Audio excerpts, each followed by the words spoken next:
So once again, it is that time of year and folks are probably in the throes of applying to doctoral programs, asking for letters of recommendation, working on your personal statements, your CV. And if you are one of those people, I personally am wishing you all the best of luck and sending you all the positive vibes I possibly can. If you need just a little extra bit of guidance, I have an entire playlist on my channel with a bunch of videos that are focused entirely on the application process for PhD programs, including tips for your CV, writing your essay, making sure that you get a near perfect recommendation letter. All of that is there and I will link it somewhere on the screen. But I think that's something I haven't spent as much time talking about on my channel, at least in like these more kind of like formal videos, as opposed to like my update videos where I kind of just sit and ramble for 30 minutes, are the downsides of being in a PhD program.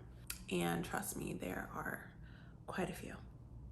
The truth is, now that I'm in the third year of my program, I think I am in a much better position to really be honest with both myself, for one, and people in general who ask me if I think that they should do a PhD program. And the more I've been asked that question lately, the more and more my answer has begun to lean towards no. And this video is meant to explain why that is. But first, hey, hello, my name is JoJo and welcome back to my channel. Or if you're new here, welcome.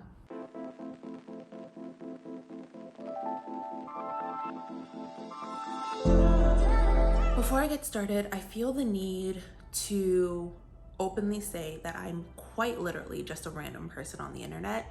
You in no way, shape, or form have to listen to anything I say in this video. Everything I'm going to say from this point on is just my opinion. My only goal in making this video, and one of the goals I had in making this channel, was to make the PhD process, experience, journey, whatever you want to call it, to make it as transparent as possible. Because realistically, for most people, like, making the decision to pursue a PhD is not a decision that they can take lightly. And there are a lot of things to consider before taking this step. So let's just go ahead and jump into the reasons I think you probably shouldn't do a PhD. Number one, and this is probably one of the two biggest reasons, it's time consuming. And it's time consuming in like every way you could possibly imagine in your day-to-day life and long-term. In the grand scheme of things, most PhD programs will take you anywhere from 5 to 7 years to complete, and you can guarantee that that's going to be longer if life stuff comes up and prevents you from completing a fully linear path from start to finish. In your day-to-day life as a PhD student, you will spend upwards of 40 hours per week between classes, clinical work, and research. And that's like my very conservative estimate, if you are just doing like the most basic bare minimum of requirements. That 40 hours a week can very easily become 50, 60, 70, even 80 hours.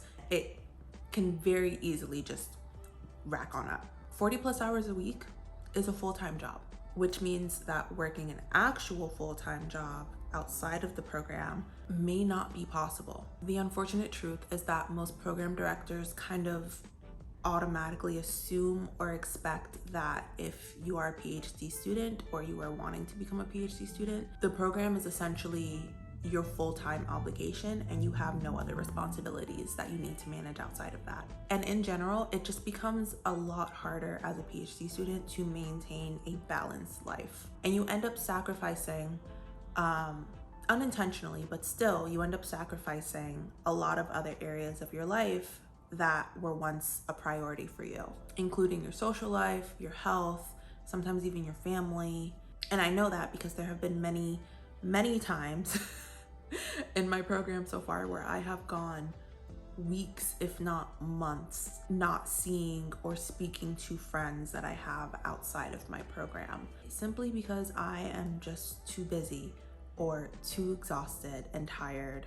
So like, when you really think about it, deciding to pursue a PhD is essentially you deciding to dedicate the vast majority of your life to that program for the next however many years it takes you to complete that program. And that alone can be enough to say, like, you know what, it might not even be worth it. Reason number 2, also one of the biggest reasons, it's expensive.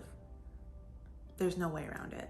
Now, the first thing y'all might be thinking when I say that is, well, aren't most programs funded in some way anyway? And yeah, most programs do try to provide some sort of funding for their students, and that is usually their very meager attempt at offsetting the cost of attendance. And in those situations, the best possible outcome you can hope for is to get fully funded, which means that both your tuition is covered and you receive a stipend. But even in that best case scenario, it doesn't actually do much to offset the cost of attending the program. As a result of one of the points I made when I was going over my number 1 reason, 40 plus hours a week is a full-time job, which means that working an actual full-time job outside of the program may not be possible. Chances are you aren't going to be able to work enough money on your own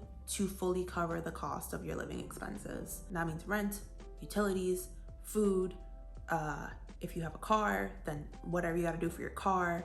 If you have children, whatever you gotta do for your children.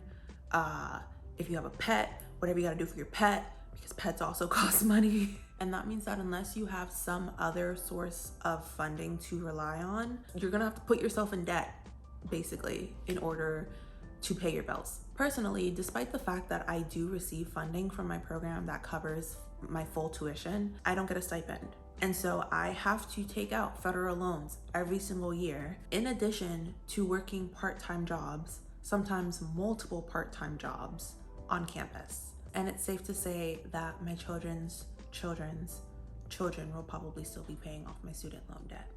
So money is another huge consideration. Putting yourself in debt for school, I'm sure, is nothing new to a lot of you.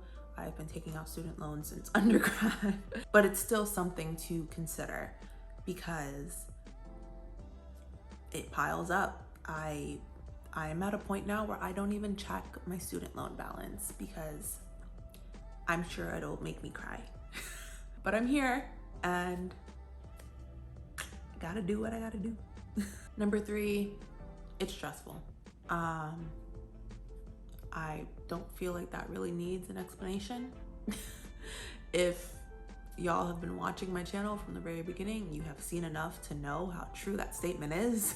Everything from the stress that will come from how time consuming the program is, to the stress that will come from how expensive it is, to the stress that will come from just the program itself, because every program apparently in the country has issues.